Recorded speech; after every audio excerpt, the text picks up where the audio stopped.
morning, Darren. Morning, Darren. I can't do this. I can't do this pretending that we haven't just had technical issues. I can't do it. This is our second attempt at starting this video, and in the first attempt, I painted all of this. You might notice I've got a head start on you today. I have indeed. And that's because, well, at the weekend, I sold a painting. And I sold a painting, for the most I sold a painting in some time. I sold the cover art to my album Home Time. It was a really nice experience. I think it was a reasonably big purchase for the family, actually, the couple buying it, and I was able to meet them. And I don't know, you worry about the experience because you're not just buying. I don't know. I just worried about doing it as well as I could, and I think I did. Yeah. But in finding the painting, I found this, which was half done. And this is a painting of me. This is me here.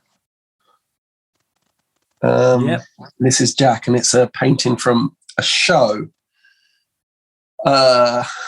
earlier in the year at St Matthias Church in Stoke Newington. And why are you painting yourself, you egotistical bastard? Anyone might ask. It's because we recorded the show, and I've got the tracks from this, and I have an idea of it maybe being a live album. Maybe. Not sure yet. And I think part of my decision to make it a live album will rest on partly on how good the recordings come out, but also how good this comes out, I suppose, you know. Right. If this starts to look and feel like a record, and the recording starts to look and feel like a record. Because I'd seen you start this, and I didn't realise that it wasn't actually decided that it was coming out or not. I thought it was a given that you were releasing this album. I'm not entirely sure why. I mean, things got in the way, and I think at the time I thought, do it quickly, you know, mix it quickly, whilst the gig is fresh in your mind. Yeah. Do this quickly, and then because records take so very long to get pressed and manufactured now. You know, that was another reason to do it quickly, because it still probably wouldn't be out for a year. Yeah. And then I don't know. It just didn't, and I just didn't do those, and I didn't finish it. Yeah. And sometimes I don't know. Sometimes you can be philosophical about those things, and sometimes you can think, oh, it didn't happen for a reason. Like there was a reason it didn't happen. Yeah, I find sometimes artistic ideas get pushed out by ideas that seem more imperative to be done, don't they? Yeah. I mean, I'm no stranger to unreleased records and albums on my hard drive and half-finished painting. But in this case today, I arranged to sort of do this with you, and I just saw it sitting on the table from when I sorted it out on Friday, and I thought, oh yeah. Yeah. Oh, I just felt like having a go at this. It's really hard, because this is likely to be a painting that, you know, I'm unlikely to finish it whilst we talk. Right.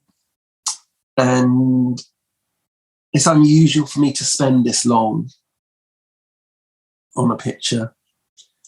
And also, I think the other thing that's unusual, or I think that's obvious about this painting, is it's very much a painting that reminds me of what your Becky said a couple of weeks ago watching me draw, which was, you know, when does it get good? Which is to say that I think it will only make sense when all of this is heavy blacks. So it's in the church at night time, and when all of these windows are black and the dark bits come in, I'm hoping all of this will come alive.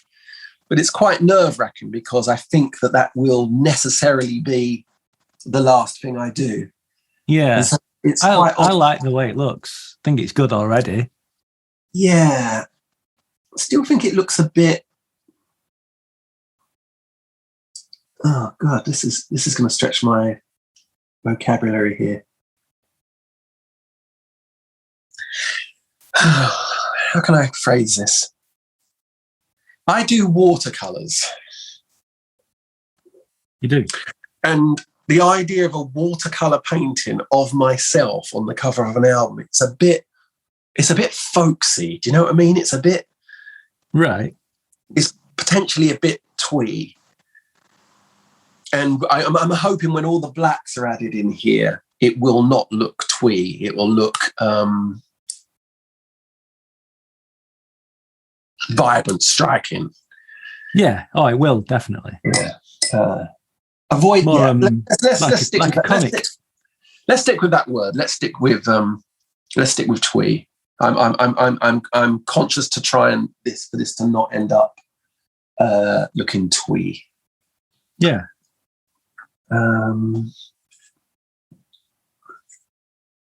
What do you think of live albums? That's some are really, really good. I've got, I've got about 4 or 5. They're not the first, apart from one, they're not the first thing I would go to. There's Earth, Wind and Fire one. Earth, Wind and Fire did one called Gratitude, and the first half was live.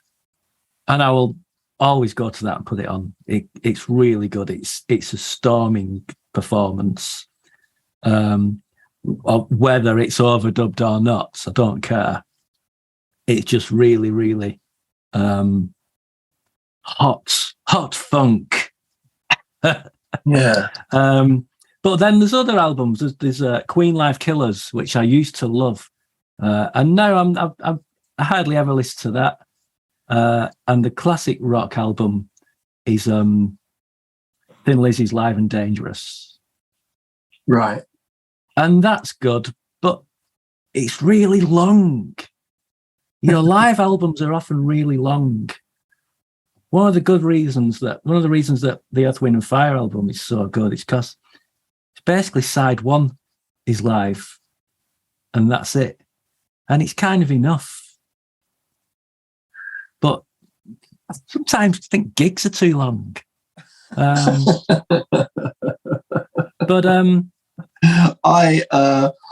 I 100% agree. Right. I often say this thing that, if the Beatles magically came to back to life and decided to do a gig being fronted by Al Green, in a tiny Vortex club, which I was only one of 20 people allowed to watch, I'd still like them to keep it to a tight 45 minutes. Yeah. Yeah, I agree. So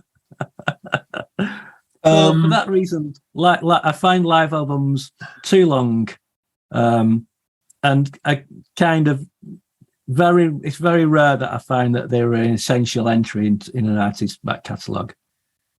I agree with everything you're saying.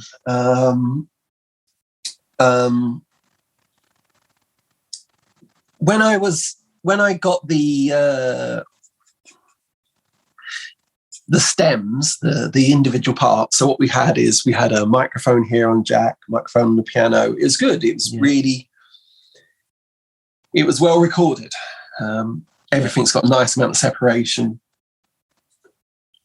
And then as soon as you're doing anything, you sort of alluded to that question of when live albums are a lie, or what is a lie.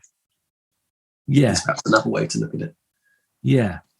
And as soon as I was putting the faders up and putting some EQ, taking some echo off or whatever, or putting it on, I was aware that the minute you start doing anything, you are creating a falsehood. Yeah. You know, it is immediately something different to what was in the room. Yeah. Because how could it not? Right. I mean, it's impossible for it not to be. So that's one thing I was thinking about when I was doing it. And so, yeah, like, what's the purpose of it? and how good am I anyway? You know, how good am I to deserve this?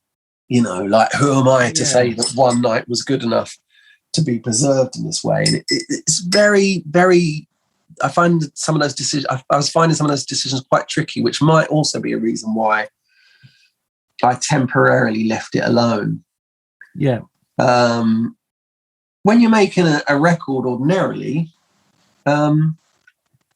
you know that you're making a lie. The lie is there in the contract from the start. You're making this illusion.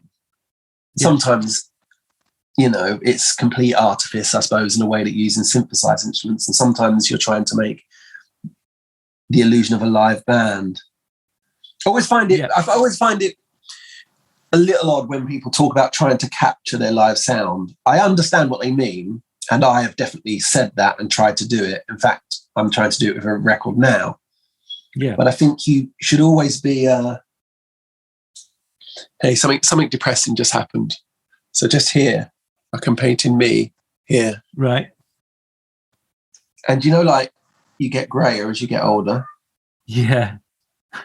But, you know, you sort of like to think that, I like to think that mostly I'm still a darkish haired man. Yeah. But in this light,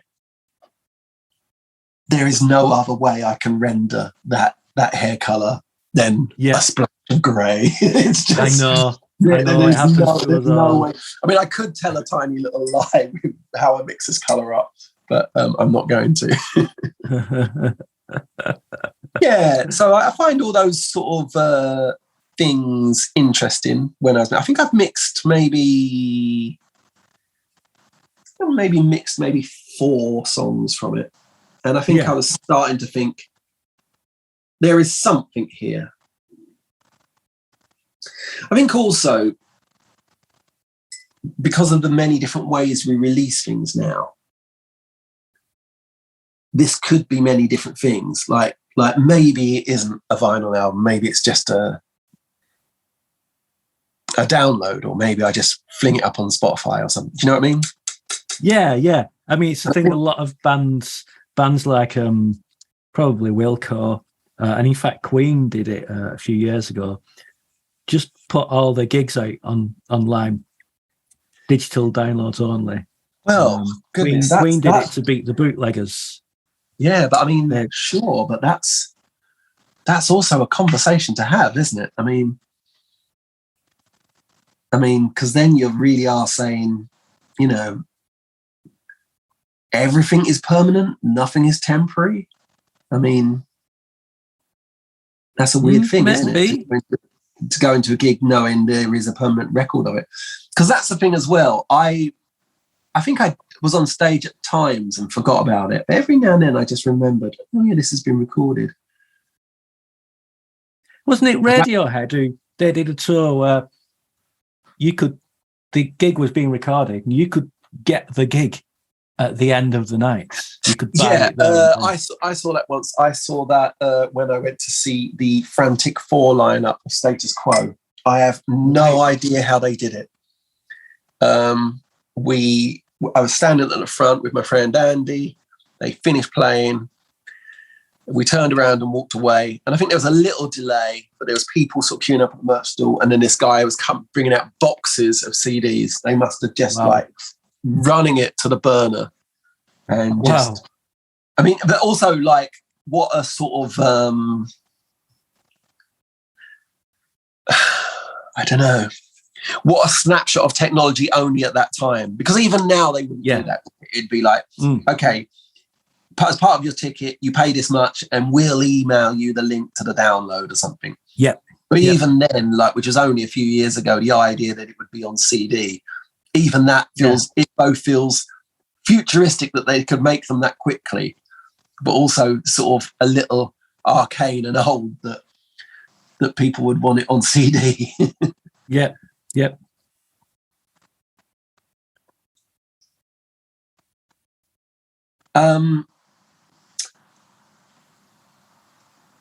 I agree with you about live albums, but I think that one of my favourite albums ever, and I have sometimes put forward the idea that it might be my favourite album ever. I think it's in the top 3. Yep. Oh, I'm doing that thing, aren't I? I'm making music sound like a sport. Yeah. The thing I hate. Is a live album. And what is it? It's the Velvet Underground. Right. Live at Max's Kansas City. Right. Because a lot of people think that Live 69 is also one of the best live albums ever. And it certainly isn't shoddy. I'll give you that. Have you ever heard it? No, never heard a single Velvet Underground album. I think I knew that, which is why I was asking, really. It's Lou Reed's last gig. Right. With the Velvet Underground. And so you listen to it and you know. Max's Kansas City, is that actually in New York? Yes. Yeah. It's a bar in New York. And so what I love about it is there's so many stories going on. So it's his last gig and he sounds really tired. Right. He always sounds really tired to me. Yeah, that's true. Yeah. There's one bit and it's like, oh, this is a song about when you wake up Sundays and, just really, he's quite friendly and quite chatty with the audience, but you can tell he's really sort of weary. But it's sort of in a good mood. You're sort of thinking, yeah, I'm going to leave this band after I've done this show. Right. Did they all know? Did everyone know? I'm not sure. But right. When you listen to the record, you definitely feel that he knows. Yeah. But then the gig itself is being taped on a reel-to-reel by this guy in the audience. And he's kind of on a date. So he's got the reel-to-reel on the thing. But he still carries on talking. So there's a great bit where he's trying to get her to buy him a Pernod. Get me a Pernod. And then she comes back and she goes, I can't, where? He goes, no, you have to go downstairs. You have to go downstairs to get the Pernod. He sounds like a terrible day. And then sometimes they play a song and he's like, oh, yeah, I think this is a new one. Yeah, I've heard it once or twice. Right. It's just the whole album is beautiful. And then on top of that is the songs and the stories in the songs. Yeah. Also, another part of the story is Mo Tucker was pregnant, so she's not on the record. Right. You have Billy Yule playing drums. And it's like he's never heard a Velvet Underground album before. he's like playing these really funky shuffles and really overplaying. But it sounds really exciting and it seems to really energize the band. They're like, oh, wow. Right. Is this what we sound like with a proper drummer? This is amazing. No disrespect to Mo Tucker. Yeah. So all of those things conspire to make it, a wonderful record. Really one of my favorites. But there's just so many reasons for that record to exist, a lot of which I've just mentioned. Yeah.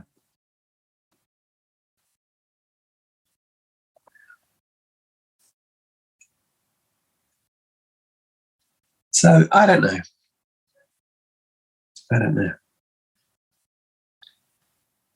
There's a small element as well of like, I don't know how many times I want to get back together with Jack and play these songs. I want life to be about looking forward.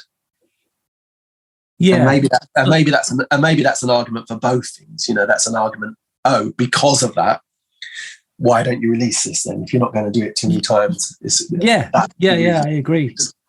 But also maybe it's a reason to also, just let it be. Right. Yeah. Spend time and energy on some new songs and a new record. So as we speak, you've got, is it 4 gigs left doing your Hefner stuff? 4. Yeah. I've got 2 in Leeds this weekend, and 2 in Bristol. There was talk about us doing some in Lewis, but I think, I don't know. Promoter's got a bit quiet, hasn't he? And I'm never one to force the issue. People should put me on if they want to. Yeah.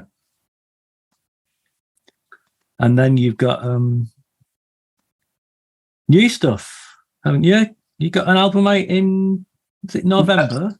A couple of weeks, really. It's about 3 weeks it comes out. Although, that idea of a record coming out now is also I'm not sure if we know what that means now. It's available for sale. Yeah, but I mean, we often end up sending it out before if we've got copies, because it doesn't seem a reason not to. Right. Yeah. And we sometimes move the date for certain review people. If somebody says, "Oh, well, we can review it if it's coming out later in November," it's like then you say, "Well, it is then." Right. Got you.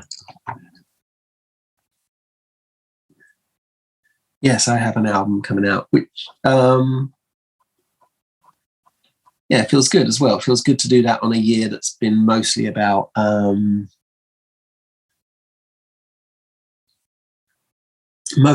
sort of legacy and looking backwards. So yeah. So it's nice to sort of end that with I still write songs, me. Yeah. I've got about 5 ideas just sitting around waiting. Do you mean 5 ideas for 5 different albums, or 5 ideas for 5 different songs? 5 different songs. And just not ready. Sometimes you've got to gestate. I'm writing some tackle songs. Them when time's right. Writing some songs with an old friend, and we've never written songs together before. And my friend Pete says every band needs a McCartney. Yep, agreed. Every band needs the guy that says, "Come on, guys, can we stop jamming? Should we just do the song now? Should we just do it one more time?" Absolutely. Yep. They're always hated. They're always the least popular in the band. Yep, that was me. and when they're gone, the band, falls apart, because every band needs a McCartney. And in this songwriting idea of my friend Michael, I'm not the McCartney for once. Ah, right. Yeah, it's really exciting. I thought, he'll be lucky to keep up with me. At the moment, he's submitted something like 7 songs to the project, and I've submitted 2. I'm totally Lennoning out. It's all the heroin, Darren. You need to start managing that better. Yeah, as long as I don't do that fake chewing thing he does. Yeah.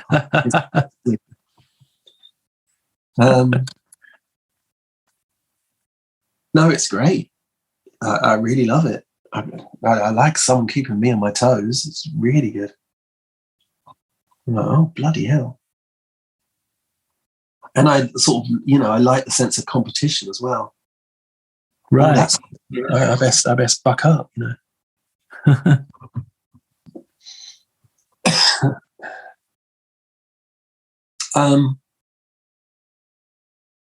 Going back to live shows, what is the worst gig, or what are some of the worst gigs you've ever played? I was thinking about this. No, we discussed the other day about this could be one of the things we could talk about. No, I just came up with that idea. Just came up with it. There we go. I find myself actually struggling to come up with specific gigs that are like, that was the worst one ever. But there's been moments in various gigs which have made me cringe. The ones I can think of that really, really make me cringe are when I had my Tex-Mex band, and we weren't a comedy band, but I was often funny between songs. Partly because we were often playing very small venues, just like pubs that would have indie nights and things like that. And these venues would there'd be room for like 30, 40 people in the room, and that was it. So I could chat to them, and that just kind of made it kind of a naturally entertaining sort of gig, an entertaining environment. And Dave Spikey, the comedian, came watching us. His son played bass at one point in the band, so that's why he came watching us. And he decided to book us to open for him on some gigs of his tour. So we then moved up to playing like 500,000 seater, Right. not 500,000, 500 to 1,000 seater theatres, supporting a comedy with a comedy audience. And then I don't know if I've said this on one of our videos, I've said it to you, but you soon learn how funny you actually are when you're put in front of a comedy audience. Yeah. And it turned out I wasn't funny at all. So they're expecting laughs. And we were kind of playing it. Well, I say playing it straight. We did wear sombreros. We were a band where you would definitely say you couldn't do that these days. There were very, I would say there were elements of cultural appropriation in our sets. Hasn't this week literally someone has got into trouble for that particular brand inappropriateness? Yes. Hasn't Matt Lucas said something about made a Mexican joke or something on Bake Off or something? Yes, it was Mexican Week on Bake Off, and a lot of people weren't very impressed with the sombreros and maracas and stuff. Oh, is that so? They literally did, right? Okay, yeah, right. I mean, sorry, not great, right? Not no. Great that it's appropriate for our conversation. Not great. Yeah. Everyone was offended. So I was, just as you can see, if the band was still going now, we would have dramatically changed our image. And probably rightly. But anyway, standing up on stage in front of a Dave Spikey's audience, and the silence, really.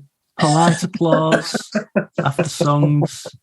And at worst, we were heckled at 2 gigs we got heckled at. And it was really, really bad. I hated it. And it was,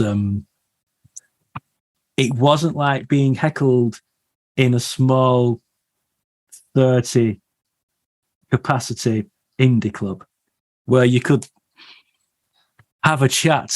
You could have a go at the hecklers at something like that, but to try and speak back to the hecklers in a big venue like that was just pointless.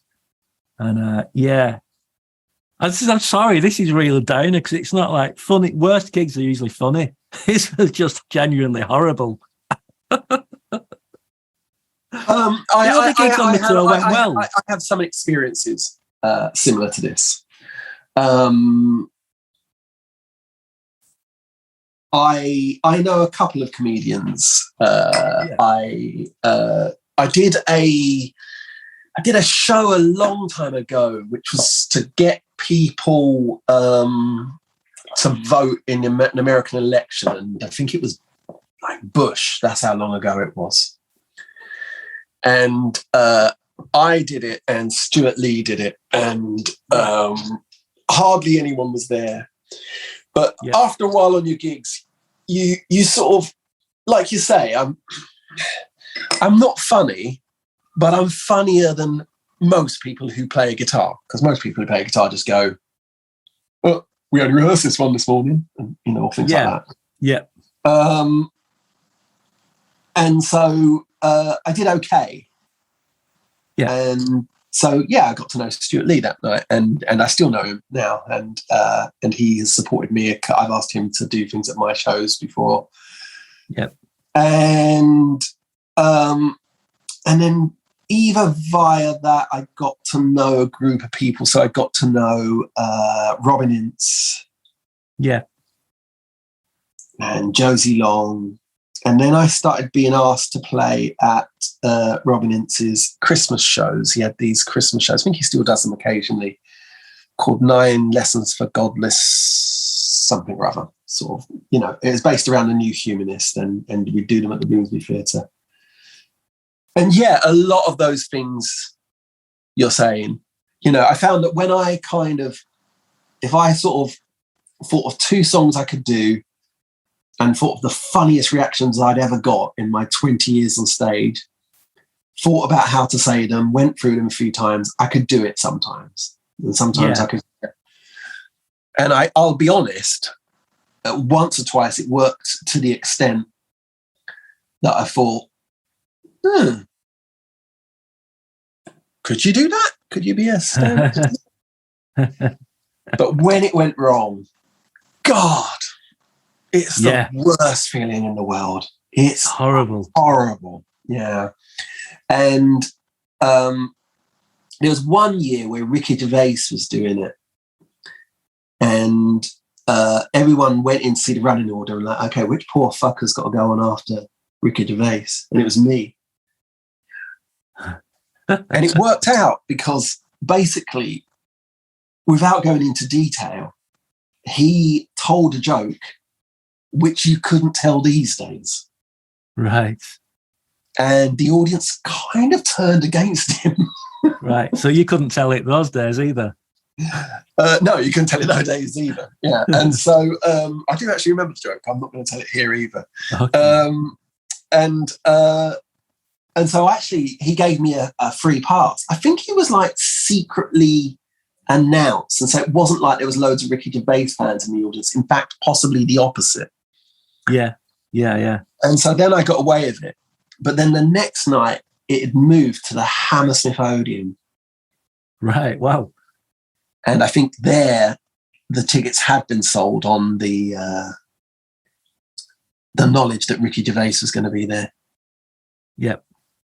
And I fucking died so hard. It's just like, it wasn't even that I was shit or I was funny. It was that there was an audience that just had no idea what I was trying to pull off. I went on with like my tenor guitar, or maybe it was a ukulele with my friend Dan playing violin, doing this song about, I don't know, probably witches or something. And they were just like, it wasn't that there was heckling. It was just like, who has let this simpleton on stage? Yeah. It was complete amusement. Silence is often worse than like abuse. Sometimes you can tell. Sometimes you can tell by the way people congratulate you afterwards that it sucked. Like they're being nice. And I remember there were so many famous people that night, and Darren O'Brien was going on after me or soon after me. And I've never met Darren O'Brien before, never met him since. And everything about him that night tells me he was a lovely man. But he just went, "Oh, well done. Well done," he did. Gripped my arm and did it in a way that just made me think, yeah, all right, I know. Well done for getting through it. Yeah. Well done for being alive.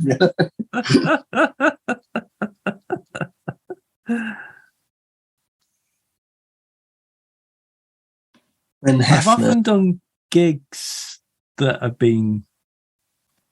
You get it a lot at weddings. See, this is interesting, isn't it? The difference in our musical sort of experiences. I've played loads of weddings. And you can do some weddings and you'll get hardly any reaction at all. People will just sit there. Some people will dance, but sometimes it'll be like not many people dancing at all. And then as you're packing up, you get a never-ending stream of people coming to tell you how much they enjoyed it. And it's really nice of them. But all you want to say is, why weren't you dancing then? Show us.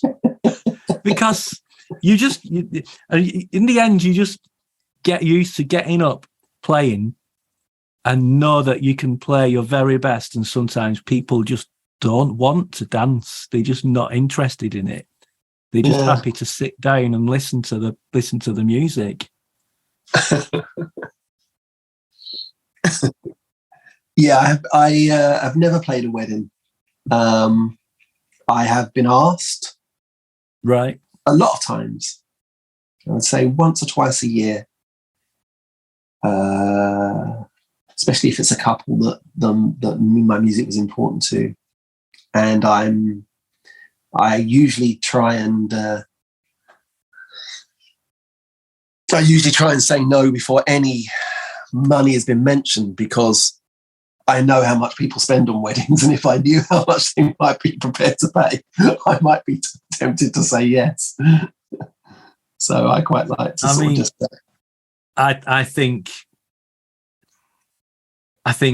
it'd be a disaster if you played a wedding, Darren. Yeah. I mean, just because exactly. I mean, what I always think is, like, just because it means a lot to you two, and my songs mean a lot to you, they mean nothing to Auntie Flo in the corner. They mean nothing to cousin Jim and his 5 kids who are skidding across the dance floor.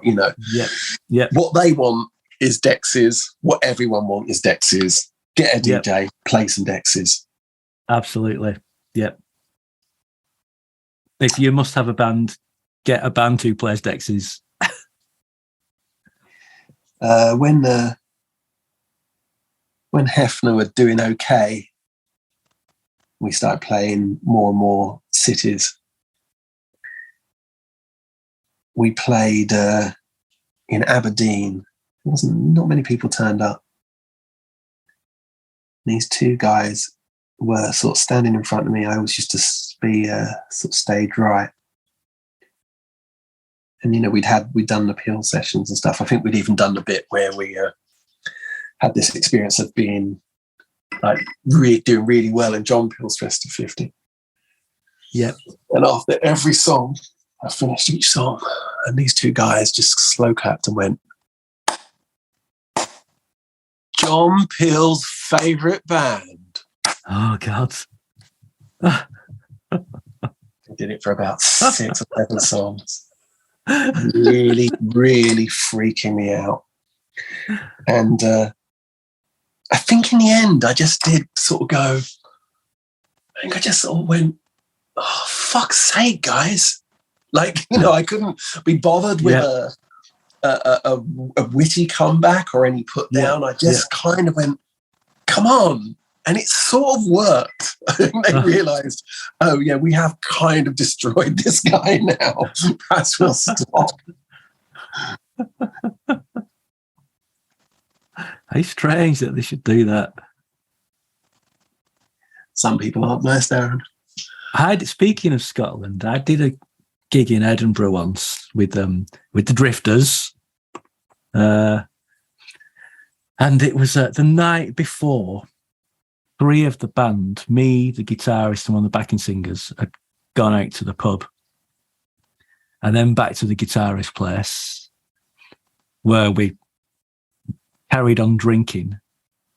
And we were drinking Cointreau at like 2 a.m. And I slept on the couch there. And I got up at I had to get up at 4 because I was being picked up at 6. So I basically had 2 hours sleep, went back home to be picked up. And then we drove all the way up to Edinburgh. And I was basically just like being sick for 4 hours all the way up to Edinburgh. And we were staying at a hotel for the night. And it was quite a posh hotel. And the first thing that we did when we arrived was pull up outside. I got out and threw up all over the steps to the hotel. Oh, God. And we got to the room and the rest of the band were there. And they just looked at me and just burst out laughing. I looked in the mirror and I was grey. I'd never seen myself that colour before. I was literally grey.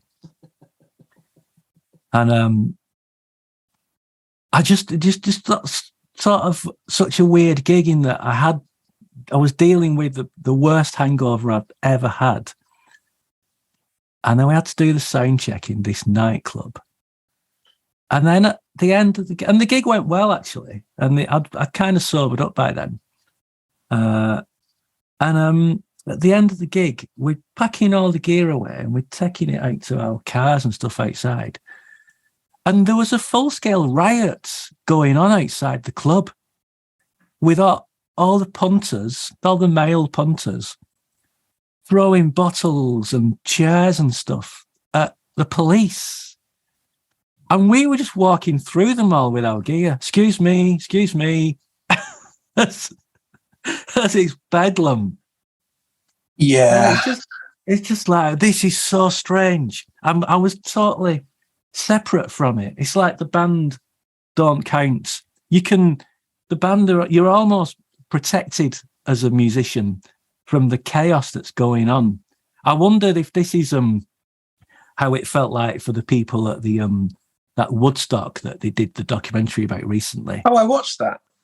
Right. So I've not seen it, but I know that, there were interviews with artists a lot of the artists were kind of oblivious to what was going on.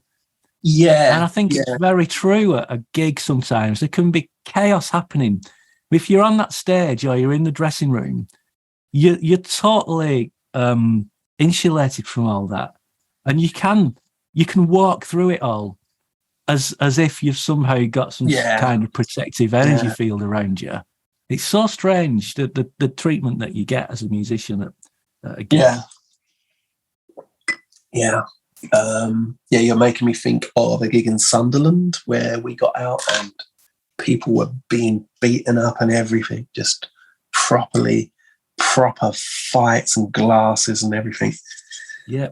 And you're right. It's almost like you've got a kind of sort of a shield on because everyone's like, "Oh no, you don't need to hit them. They're musicians." Yeah. It's really odd. Which, of course, well, funnily enough, see, I had a story prepared to tell you, which I still might, but actually, you've made me think of far worse gigs than I was actually going to talk about. Because, of course, as you probably know, there was this gig where it went really wrong for me. It went really wrong for me. Nottingham. Yeah, this is Nottingham. And, some people listening probably know about this because, it became known. But, I did the gig and came out and was trying to I was trying to drive around to the hotel. There was a circuitous route or something with the gear. And, I got carjacked. I was with Dave Shepherd, my drummer, and I got dragged from the car and beaten up by about 6 people, and my skull was fractured and my face was all smashed up, and I was in hospital for a couple of days, and yeah, that's that. That's the story of that gig. Although, in all tragedy, there is something really funny, and this story doesn't really make me laugh. So, the ambulance comes. Dave's with me in the ambulance. Everyone in my band was fucking fantastic, and I was a mess. Like, apparently I was delirious, like just concussed and wailing. Yeah. Dan Mayfield, my violin player, and Bill Bottin, who's playing bass for me, are there in Casualty waiting with me. True, proper friend duty. Everyone, passing with flying colours. But also, I kind of am the leader of the band, and I kind of in charge, and especially for Dave. Dave's a lovely guy, but for him to be put in charge, I think he was a bit, and he had to watch me get my head kicked in, so he was also quite shaken up. And it was Friday, I can't remember if it was a Friday or Saturday, but it's Friday or Saturday night in Nottingham Casualty. Everyone's got blood pouring out of them. People look at it, and it looks like we're going to wait for hours. And Dave doesn't know what to do because, in a way, it's that thing you're saying. It's like, we're not with these guys, like this guy hasn't just got himself into trouble. And so apparently, I've not witnessed to this, but, I think Bill backs the story up. Dave was talking to a nurse and said, look, you don't understand. We're artists from London. Oh, sorry, sir. We'll rush you into the private room. No, but this is the thing. Dave swears blind, it works. All right. Just opened a door to another part of the hospital, and I was whisked through. I mean, I was unconscious doing this, so I can't vouch for it, but I do love the story. And so from then on, whenever I've been with Dave in any sort of situation, or like we're just like waiting for a sandwich in a pub, I sort of say, Dave, have you told him that we're artists from London?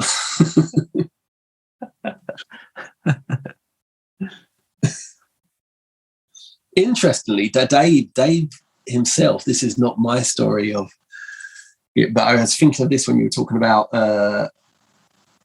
supporting Dave Spikey. Dave has an incredible story. Dave, when he used to be in a band called Balloon, went on tour at America for about a month or so, supporting Bill Hicks. Oh, bloody hell. Apparently Bill Hicks heard their record, really liked it, wanted something a bit different on the tour with them.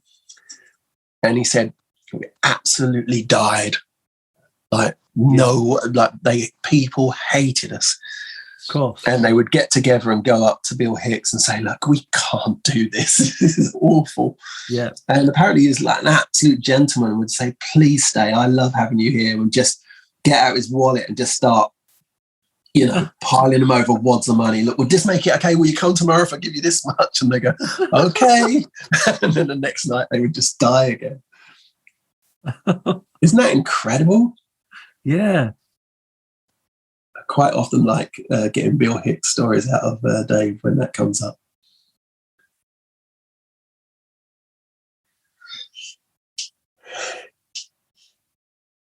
How's your progress going there? Well, as you might see, I've started adding the blacks, and it's. I don't know whether it is. I could have perhaps waited, but it is giving me an impression of what the picture's going to look like.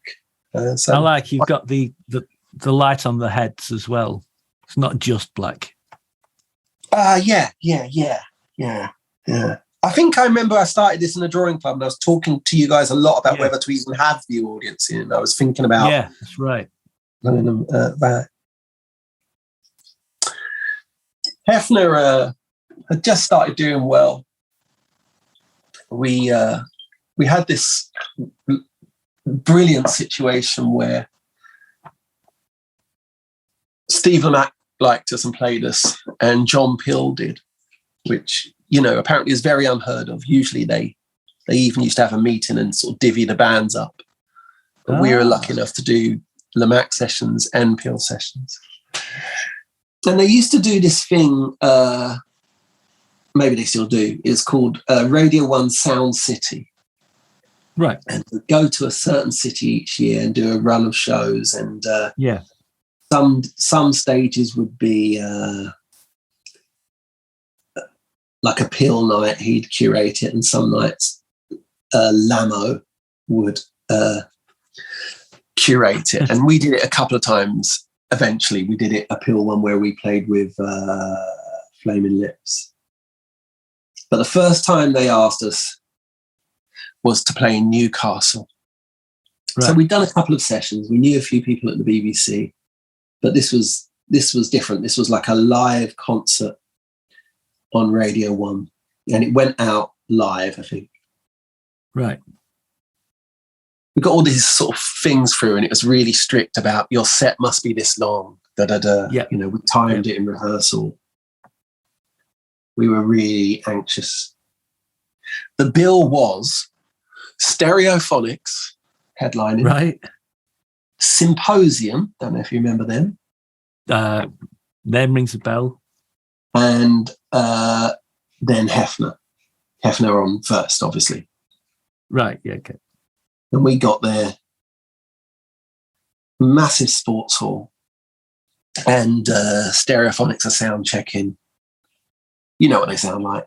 Super loud. Were they already quite big by then? Yeah. They brought in their own sound system. I remember that. I remember like the BBC guys being in a bit of a kerfuffle because the Stereophonics had brought their own sound system, which they went through, and the other bands weren't to go through, or some mad bollocks like that. Yep. And so they were big enough to pull that kind of crap. Yep. Saw Mitty, who went on to produce a couple of our albums, the BBC engineer who produced our Peel and the Mac sessions, and Sam, who was and still is his wife and is the BBC live producer.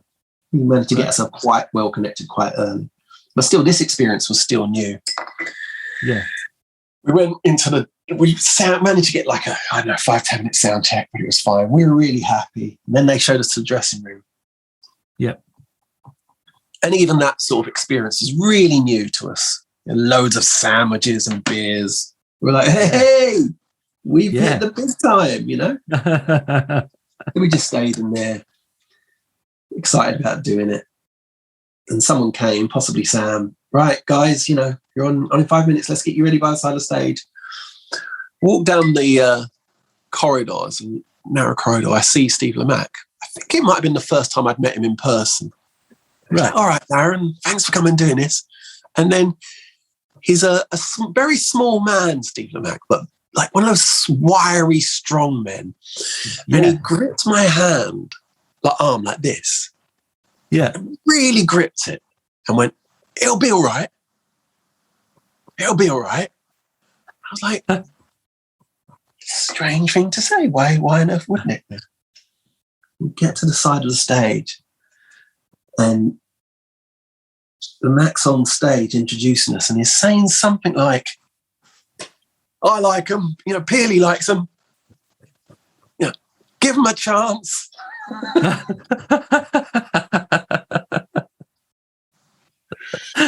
I've never seen anything like it. It was a sea of people who hated me.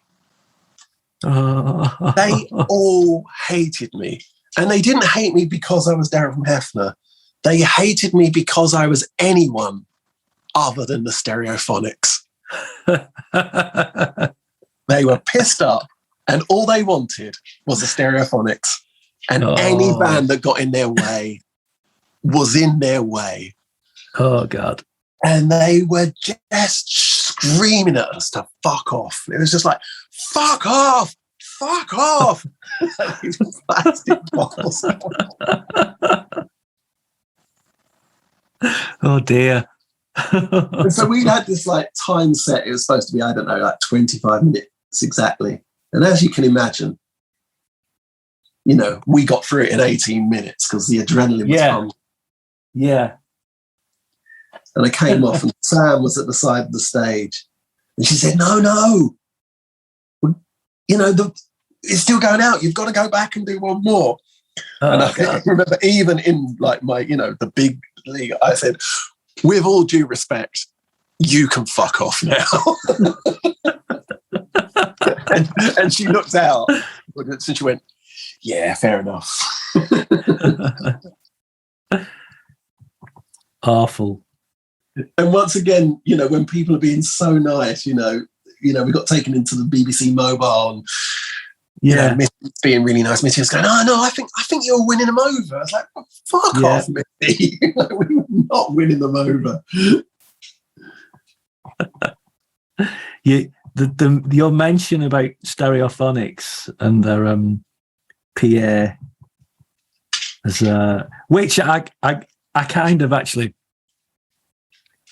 I understand. I think all of the most successful bands tend to have their own sound system and everything, and you know, they demand like total control, and that's that. You know, Queen did it. I'm sure the Who did it, and you know, all those bands. Yeah. But what it reminds me of my my pop star feud, my pop star beef that I've got going on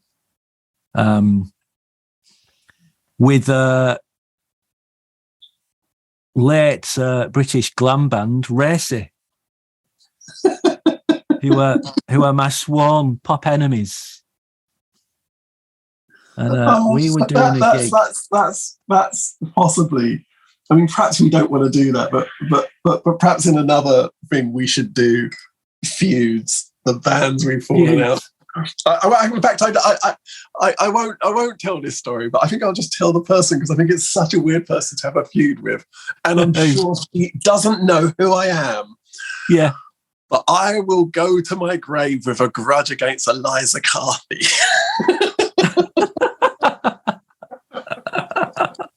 I'm certain she doesn't remember what she did, and that's completely fair. Right, but now... Well, I'll tell you what, why don't we save our pop feuds for the next video?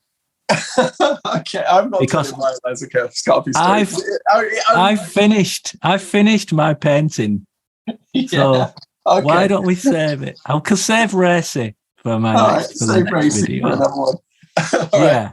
I haven't finished, but I've done more than I thought I would. I think it's... What do you think? A lot. I think it's really good. The blacks definitely helped as well. I mean, if you try and imagine all of these blacks, and there's blacks in here, like... Yeah. All right, then. Okay, then. Hey, hang on. You need to have a look at mine first, Darren. That's Kenny Loggins. It's not Kenny Loggins. You're very close. Shall I do the voice? Michael McDonald. I keep forgetting we're not in love anymore. Yep, there we go. You know why I've drawn Michael McDonald? Because you've got a pop feud with him. I've not got a pop feud with him, although I'm sure I can engineer one. It's because I've been working on today's Inktober drawing. Oh, what is it today? What's the word? It's forget, which reminded me of I keep forgetting. Okay. Right. I wonder if I can do the same. I wonder if I can think of another song with forgetting. Bloody hell, I forgot about Inktober. I've done it a few days. A couple of days I've remembered it in the evening. Yeah. It's very good. I got it in 2 guesses. You did. And I think actually the only reason I mixed it up is because I sometimes actually confuse Kenny Loggins with Michael McDonald. Yeah. It's basically the same.